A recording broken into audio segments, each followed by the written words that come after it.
1923 सचिन तेंडुलकर यांनी पाकिस्तानला ठोकलं त्यावेळेस त्याचं वय होतं 16. आणि म्हणून ही ताकद जी आहे ही सगळी आपली दैवत आहे. छत्रपती शिवाजी महाराज हे आपलं दैवत आहे. भगतसिंग हे सुद्धा दैवी अवतार होता आणि सचिन तेंडुलकर क्रिकेट मधला देव होता.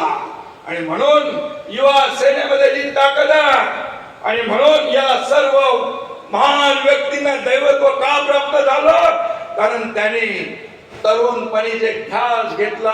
एक स्वप्न पाहिलं. मगाशी कोणीतरी सांगितलं स्वप्न पाहावं तर मोठं आपला काय शौर्यवाडा आपलं काय नाव त्याचं विकास हांडे. आणि म्हणून या सर्वांनी ध्यास घेतला. एक स्वप्न उराशी बाळगलं. फक्त ते स्वप्न बघून थांबले नाही तर ते स्वप्न पूर्ण करण्यासाठी त्याने आपलं सर्वस्व पणाला लावलं. आणि म्हणून ते सर्वजण आपले प्रेरणास्थान आहेत. ते आपले रोल मॉडेल आहे. हे लक्षात ठेवून आपल्याला काम करायचं आहे. हे आदर्श डोळ्यासमोर ठेवून काम करा. आपल्याला मी एवढंच सांगतो की मला असा युवा सैनिक अपेक्षित आहे जो गावागावात जाईल. मला असा युवा हवा आहे जो जनतेसाठी मैदानात उतरेल. असा युवा मला हवा आहे जो गरिबांसाठी लढेल. मला असा युवा हवा आहे जो कष्टकरी शेतकरी वारकरींसाठी काम करेल. मला असा युवा हवा आहे.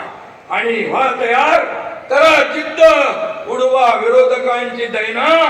शिवसेनेच्या यशात पुढे असेल आपली युवा सेना. युवा सेना हे अपेक्षित आहे मला तुमच्याकडून. आज मला अभिमान आनंद या युवा सेनेने वेगवेगळे उपक्रम इथं हाती घेतले. आणि म्हणून मी आपल्याला आठवण करून देतो स्वामी विवेकानंद म्हणतात उठो जागो तब और तब तक मत रुको जब तक लक्ष्य की प्राप्ति ना हो.